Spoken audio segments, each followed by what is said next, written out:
السلام علیکم ورحمۃ اللہ وبرکاتہ.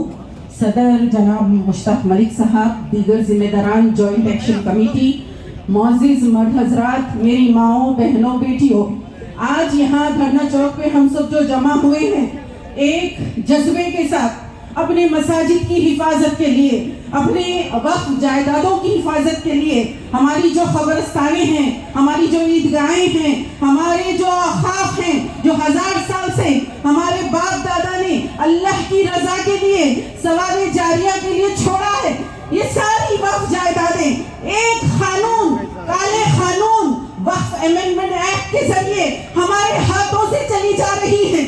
7 اگست کو کرن رجیجو نے یہ بل پاس کیا تھا اور جیسے ہی لوک سبھا میں یہ بل پیش ہوا ہمارے پاؤں پر تلے زمین چلی گئی. کیا وہی کیفیت ہماری نہیں تھی جیسے بابری مسجد 1992 میں ہمارے ہاتھوں سے چلی گئی؟ اس وقت ایک مسجد کے لیے ہم پورے ہندوستان میں تڑپ رہے تھے، رو رہے تھے، ہمارے آنکھوں کے سامنے اس مسجد کی شہادت کو دیکھ رہے تھے. اور آپ دیکھیے کتنے مہینے گزر گئے اور صرف احتجاج کی بات ہوتی رہی، ہم اپنے بڑوں کو دیکھتے رہے، انتظار کرتے رہے. صبر کی ہم کو تلقین کی گئی، ہم کو یہ بتایا گیا کہ وقت آنے پر آپ کو نکلنا ہوگا، ہم کو یہ بتایا گیا کہ جب ہم آواز دیں گے جب آپ نکلیے. ہم اتحاد کی خاطر رکے رہے، لیکن 7 مہینے گزر گئے. آپ حضرات کو معلوم ہونا چاہیے جوائنٹ پارلیمنٹری کمیٹی جب حیدرآباد کو آئی اور کرشنا اوبرائے میں ان لوگوں نے جس طریقے سے وہاں پر سب سے اپنے ریکمنڈیشنز لیے، اس وقت ہمارا خواتین کا بھی ڈیلیگیشن وہاں موجود تھا.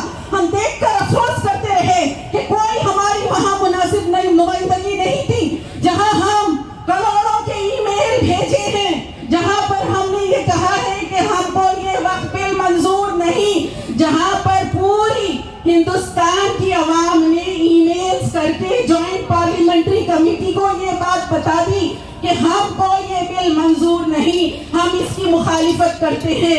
یہ وقف کا معاملہ راست مسلمانوں کا معاملہ ہے، مذہبی معاملہ ہے، ایمان کا معاملہ ہے، شریعت کا معاملہ ہے. ہم اس وقف کی حفاظت کے لیے جمہوری طریقہ اختیار کریں گے اور ہم نے اپنا ریپریزنٹیشن دیا، لیکن وہاں پر ہم کو بہت ساری نا امیدی ہوئی کیونکہ ہمارے اپنے ہی شہر کے بہت ساری بڑی جماعتیں پوری طرح سے غائب تھی.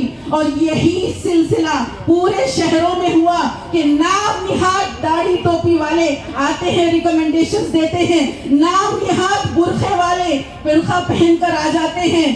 کہا جاتا ہے مسلمان عورتوں کو نمائندگی، مسلمان عورتوں کا امپاورمنٹ. آج اتنی ساری مسلم خواتین یہاں آ کر یہ کہنا چاہتی ہیں ہم کو یہ وقف بل نامنظور ہے، ہم ہمارے مسجد کی حفاظت کے لیے کھڑے ہیں، ہم اپنے وقف جائیدادوں کو اپنے ہاتھوں سے نہیں چھوڑ سکتے. ہماری نسلوں کو ہم کیا جواب دیں گے؟ ہمارے وجود کا مسئلہ ہے، ہماری پہچان کا مسئلہ ہے، ہماری شناخت کا مسئلہ ہے.